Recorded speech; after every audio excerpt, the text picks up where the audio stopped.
메가더 목사님이 쓰신 하나님이 전해주신 복음을 가지고 공부하겠어요. 오늘 이과 선지자가 이야기한 사람은 누구인가? 이사야 선지자가 53장 누구인가예요. 53장에 이사야 선지자가 이야기하는 사람은 바로 예수 그리스도시죠. 53장을 처음 읽은 사람이라도 이 말씀이 신약 성경에 기록된 예수님과 연관이 있다는 것을 알 수 있어요. 선지자가 이야기하는 사람이 예수 그리스도라는 것을 부정하는 것은 성경과 역사의 증언을 부인하는 것과 같아요. 왜냐하면 예수님을 증거하는 것은 다 예언의 영을 받아서 하는 것이고 또 예수님만 선지자의 모든 예언을 다 성취하셨기 때문이에요. 그래서 예수님께서는 구약 성경에 나오는 모든 상징과 예언의 중심 인물이세요. 그래서 이사야가 한 예언은 장래에 완성될 메시아의 통치에 관한 부분을 빼놓고는 지금까지 모두 다 이루어졌어요. 예수님의 삶과 죽음, 그리고 예수님의 무덤과 부활하심, 승천과 중보와 대관식에 대한 모든 예언이 정확하게 그대로 성취되었다는 것이 이사야가 한 예언이 하나님께로부터 왔다는 것을 증언해요. 증거하죠. 그리고 나아가서는 하나님께서 그 성경 말씀의 저자라는 것을 지지하죠. 왜냐하면 하나님 외에는 그리스도의 구원 역사를 그토록 완벽하고 세밀하게 말씀하실 수가 없기 때문이에요. 알 수 있는 사람이 없죠. 그리고 이사야는 53장에서 복음의 핵심을 우리에게 알려줘요. 그리스도께서 어떻게 돌아가셨는지 그 죽음에 대한 것뿐만이 아니라 그리스도의 죽음으로 어떻게 그리스도의 백성이 구속될 수 있는지 자세히 설명해 주고 있어요. 이제 이사야 선지자가 어떤 시점에서 십자가 사건을 보고 있는지 알아보겠어요. 선지자는 지금 우리가 살고 있는 이 시점보다 훨씬 더 미래의 시점에서 인류 역사의 종말에 가까운 그 시점에서 예수님의 십자가를 뒤돌아보고 있기 때문에 그리스도의 십자가 사건을 과거로 이야기하고 있어요. 그래서 53장 1절부터 10절 초반까지에는 동사가 과거 시제 동사가 사용되었지요. 이렇게 선지자는 고난받는 종의 그 희생에 대해서 설명하고 있을 뿐만이 아니라 또한 장차 미래에 유대인들이 단체로 보일 그 반응을 얘기해요. 그 유대인들은 장차 자기들이 옛날에 배척했던 예수님께서 약속된 메시아임을 알게 되는 거죠. 그래서 이해하고 믿게 될 것이라는 것도 예언해요. 그래서 성경의 이 이사야서 말씀 말고도 성경의 다른 말씀도 유대인들이 언젠가는 예수 그리스도께로 돌아올 것이라고 분명하게 말하고 있어요. 로마서 11장 25절 하반절부터 26절에 보면은 이방인의 충만한 수가 들어오기까지 이스라엘의 덜어는 우둔하게 된 것이라. 그리하여 온 이스라엘이 구원을 받으리라. 기록된 바 구원자가 시온에서 오사 야곱에게서 경건치 않은 것을 돌이키시겠고 온 이스라엘이 구원을 받는다고 하세요. 그리고 스가랴서 12장 10절에 보면 그들이 그 찌른 바 그를 바라보고 그를 위하여 애통하기를 독자를 위하여 애통하듯 하며 그를 위하여 통곡하기를 장자를 위하여 통곡하듯 하리로다 이렇게 얘기했고요. 또 이어서 스가랴 13장 1절은 그날에 죄와 더러움을 씻는 셈이 다윗의 족속과 예루살렘 주민을 위하여 열리리라 하면서 구원받는 걸 얘기하고 있고요. 호세아서 3장 5절에는 그 후에 이스라엘 자손이 돌아와서 그들의 하나님 여호와와 그들의 왕 다윗을 찾고 마지막 날에는 여호와를 경외함으로 여호와와 그의 은총으로 나아가리라고 했어요. 이렇게 살아남은 유대인들은 모두 예수님을 진정한 메시아로 받아들일 것이에요. 그래서 이스라엘의 남은 자들은 예수님을 박해하고 십자가에 못 박은 것을 후회하고 모두 믿고 신앙을 고백하게 될 거예요. 그래서 이사야서 53장은 슬픈 노래이기도 하지만 또한 인류 역사상 가장 위대하고 놀라운 승리의 신앙 고백이 되는 거예요. 그래서 이스라엘의 남은 자들이 돌아오는 것은 언제냐 하면 구속 역사의 마지막 때의 이야기예요. 7년 환란 중에 이스라엘의 남은 자들이 다 돌아온다고 얘기하세요. 우리가 이사야서를 두 부분으로 나눌 수 있다고 했죠. 39장까지 하고 40장부터 66장까지에 그렇게 나눌 수 있다고 했는데 오늘 이사야서 40장에서 66장까지의 그거에 대해서 알아보겠어요. 먼저 이사야서 40장에서 66장에는 세 가지 구원의 약속이 있어요. 복음이 담겨 있고요. 구원이라는 하나의 주제로 묶여 있는데 9장씩 세 부분으로 나누어 볼 수 있어요. 그래서 40장에서 48장은 유다가 바벨론 포로가 된 것에서 구원될 것을 예언하고 있고요. 그리고 49장에서 57장은 죄로부터의 구속에 초점을 맞추고 있어요. 그리고 58장에서 66장은 그리스도의 천년 왕국과 영원한 통치를 바라보면서 아담의 범죄로 말미암은 저주에서 완전히 해방될 것을 예언하고 있어요. 근데 이 유다가 바벨론 포로 잡힌 건 이사야 때 지나서잖아요. 근데 그거를 또 포로에서 구원될 것을 예언하고 예수님의 그 보혈로 인해서 죄로부터 구속받을 것. 그러니까 미래의 이야기를 정확하게 예언하고 있어요. 그런데 이렇게 바벨론 포로에서 구원되고 죄로부터 구속받고 아담의 범죄로 인한 죄에서 영원히 구속받을 것을 해방되는 것을 이야기하는데 이런 구원이라는 그 주제와는 대조적으로 이 세 부분 모두가 악한 자가 받게 될 형벌을 경고하면서 끝나고 있어요. 그래서 48장, 57장은 악인에게는 평강이 없다로 끝나고 세 번째 부분 66장에는 예수님께서 지옥을 묘사하고 악인이 영원히 형벌을 받게 될 것이라는 말씀으로 끝나요. 그렇지만 여기서 강조되는 메시지는 그 저주가 아니라 용서예요. 그러니까 악인에게는 저주, 회개하는 자에게는 용서가 있는데 그 용서가 강조되는 거죠. 그래서 이사야서 40장은 위로와 죄 사함으로 시작해요. 이스라엘 백성들은 원래 하나님을 제대로 믿던 사람이었나요? 아니면 악한 자들이었나요? 우상 숭배를 많이 하던 악한 자들이었어요. 그런데 그런 사람들에게 하나님의 종이 어떻게 평강을 주시는지 이야기를 하고 있어요. 이스라엘 백성들은 어떻게 용서를 받고 평강을 받게 될까요? 순전한 은혜로 용서를 받게 되죠. 백성들이 악함을 회개하게 되지만 그 회개의 대가로 용서를 받는 것이 절대로 아니고요. 하나님의 종으로 말미암아 은혜로 용서를 받게 될 것이에요. 주의 종이 그들을 위해서 이루어낸 것으로 평강을 받게 되는 거죠. 용서를 받고 평강을 받게 되는 거예요.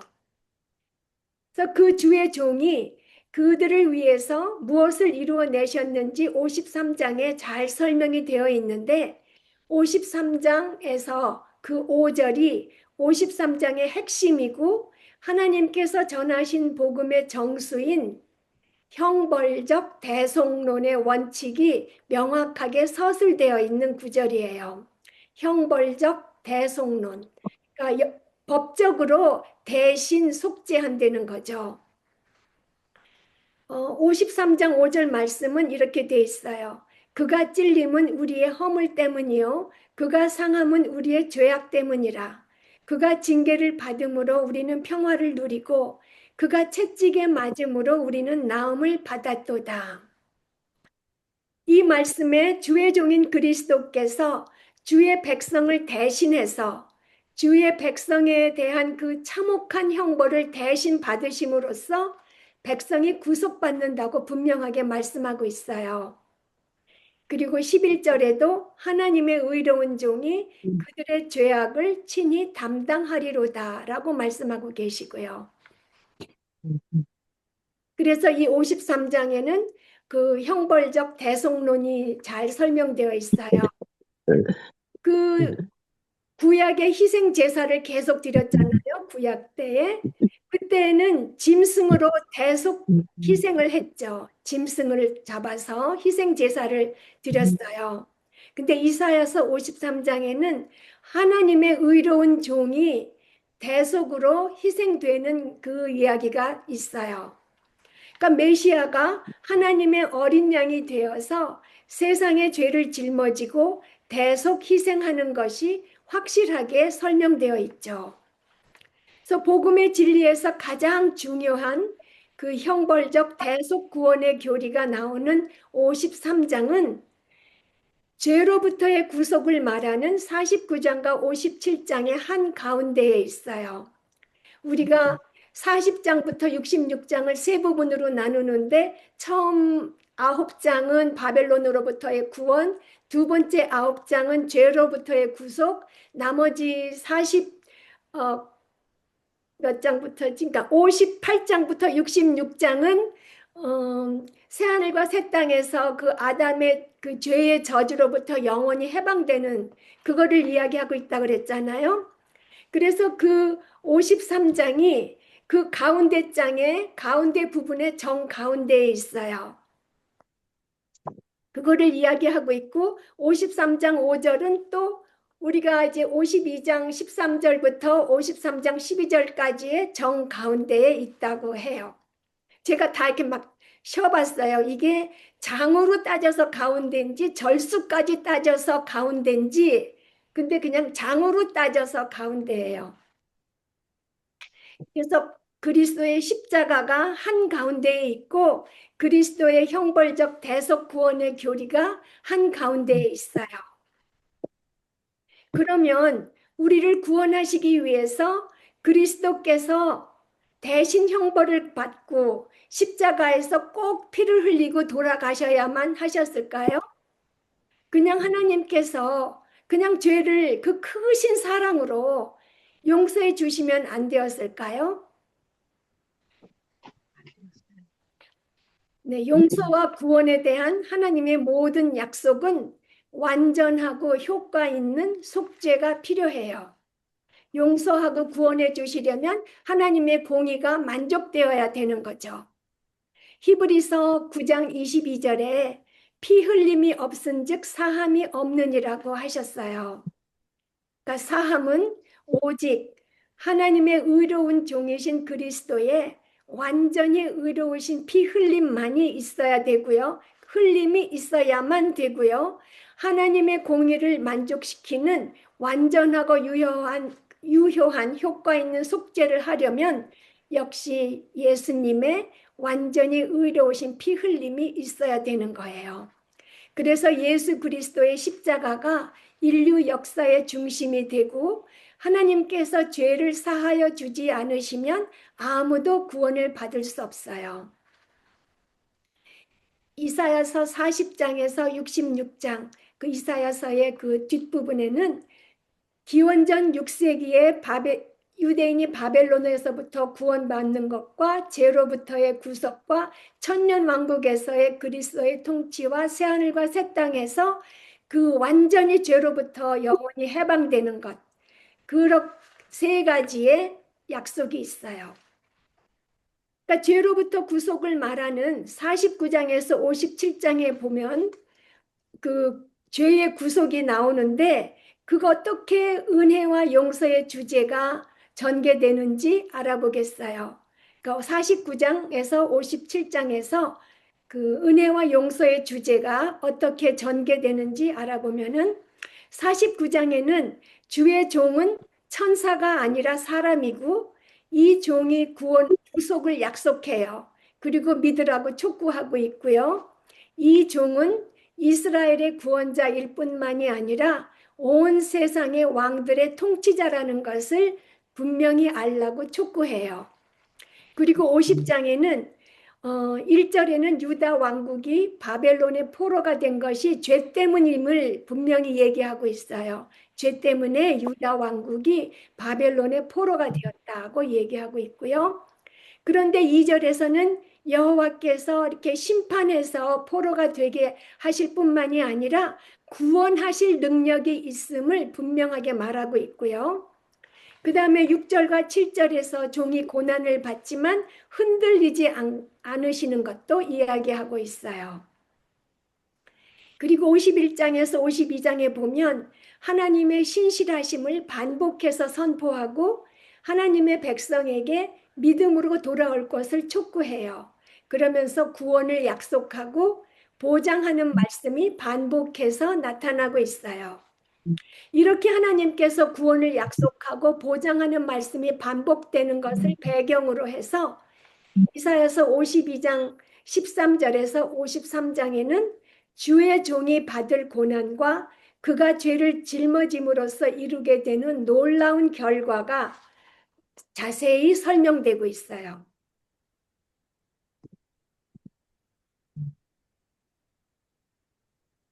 그래서 53장 11절에 보면 나의 의로운 종이 자기 지식으로 많은 사람을 의롭게 하며 또 그들의 죄악을 친히 담당하리로라 라는 말씀에서 알 수 있는 것처럼 하나님의 의로운 종이 죄인들의 죄악을 담당해서 그들을 대신해서 하나님의 벌을 받음으로써 죄인들은 의롭다함을 얻게 되는 것이 거기에 주제예요.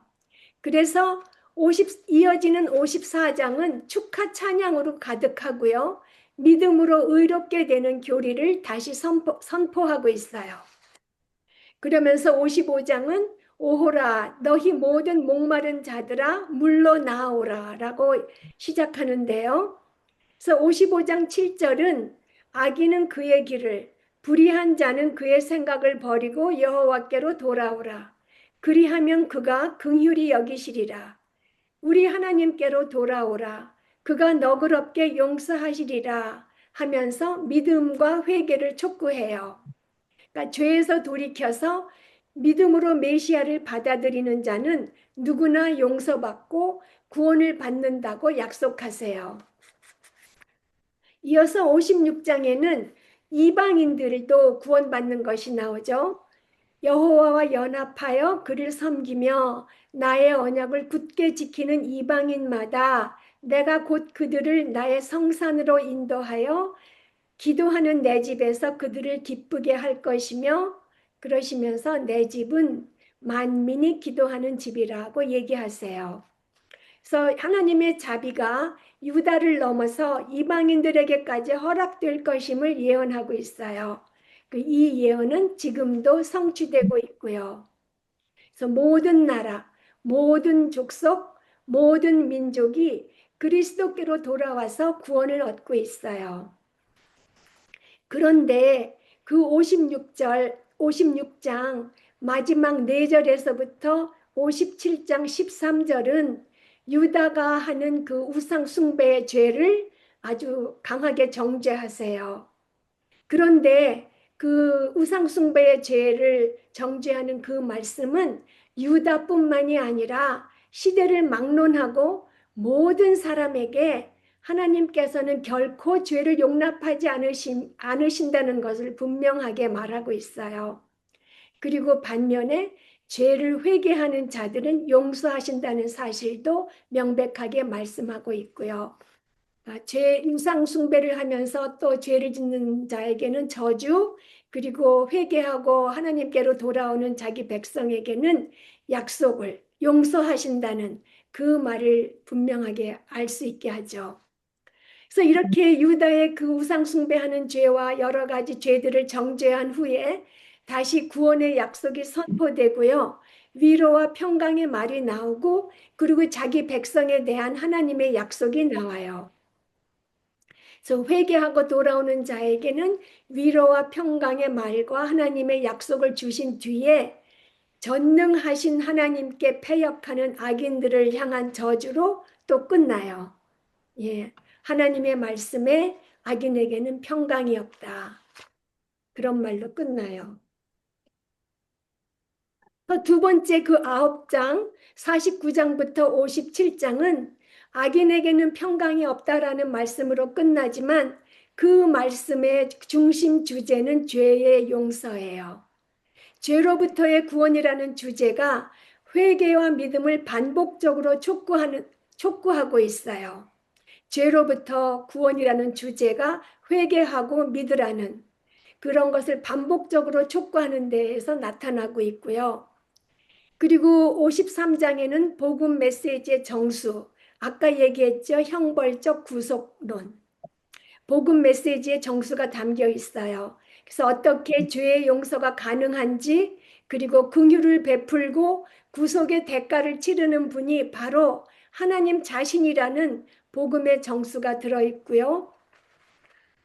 그런데 이렇게 우리가 지금 읽으면 그 하나님의 의로운 종이 예수 그리스도라는 것을 분명히 알 수 있는데 그 당시 많은 유대인들은 이 고난당하고 배척받는 종이 메시아라는, 그러니까 이사야 예언부터 예수님 당시 그리고 지금까지도 많은 유대인들이 이 고난당하고 배척받는 종이 메시아라는 것을 잘 이해하지 못하고 있어요.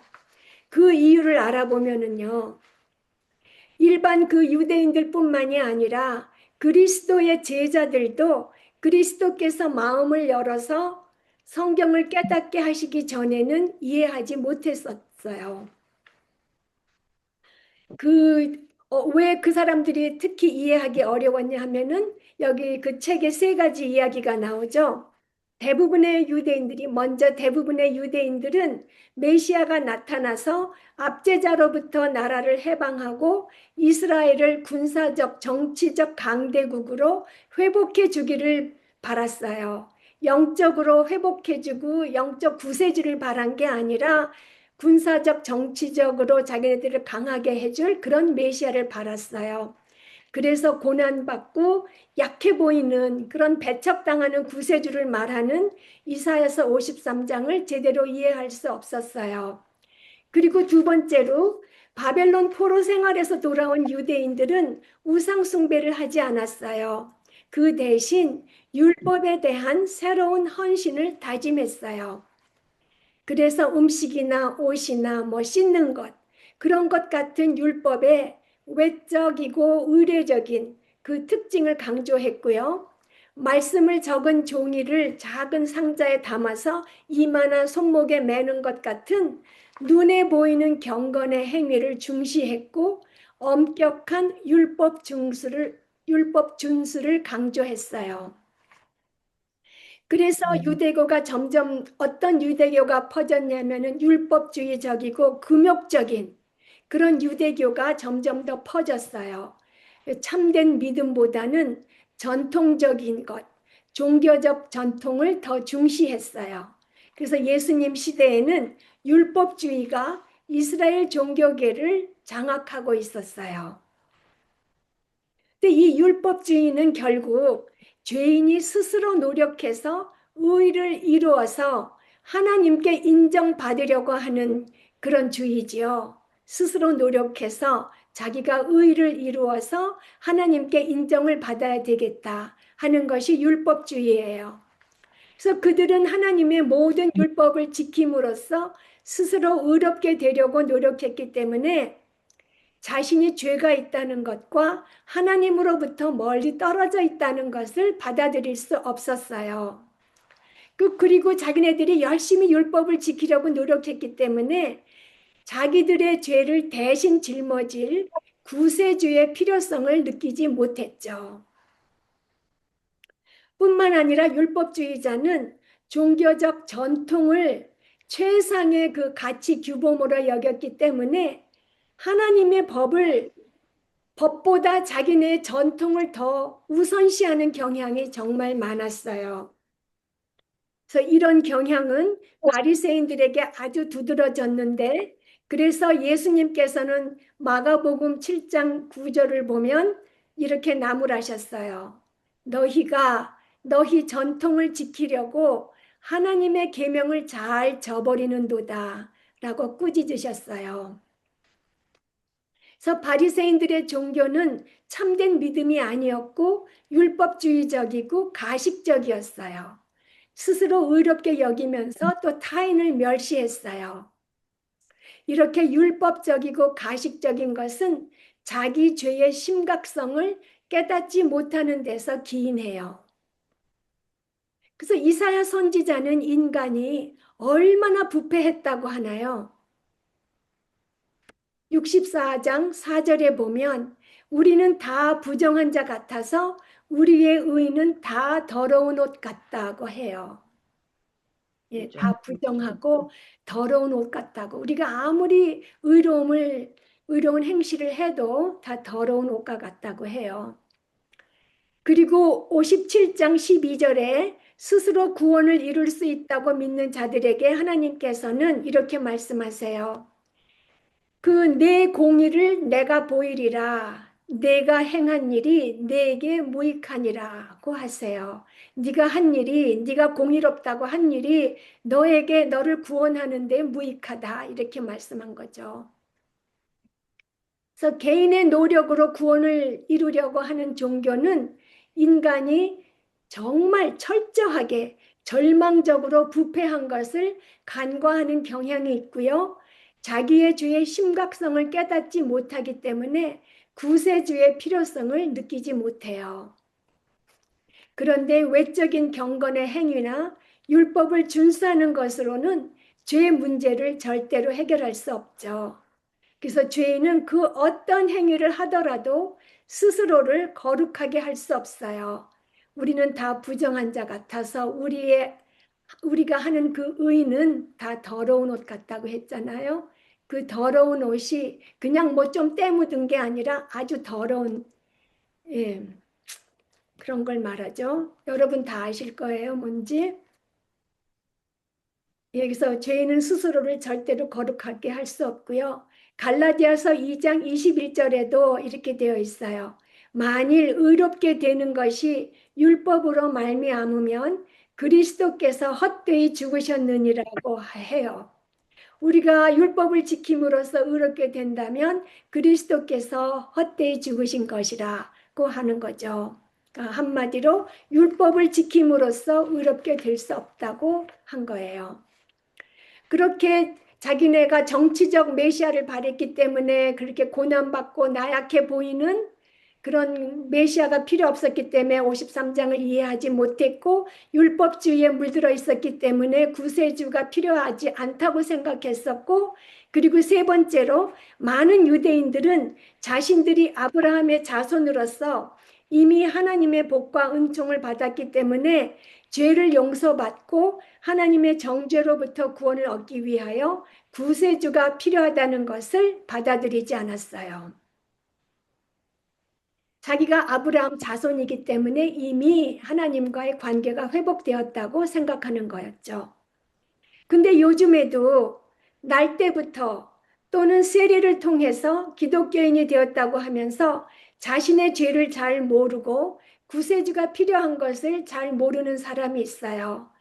그래서 자기가 교인이 뭐 그렇게 얘기하잖아요. 모태신앙이라고. 근데 사실 음, 모태신앙이라는 말이 틀린 말이잖아요.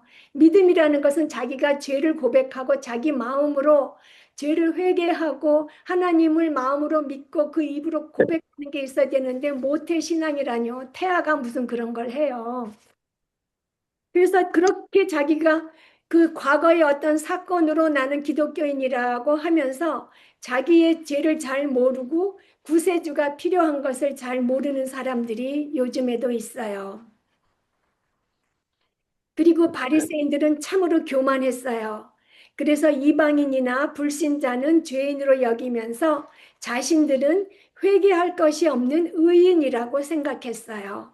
잠언 30장 12절의 말씀과 같이 스스로 깨끗한 자로 여기면서 자기의 더러운 것을 씻지 아니하는 그런 무리였어요.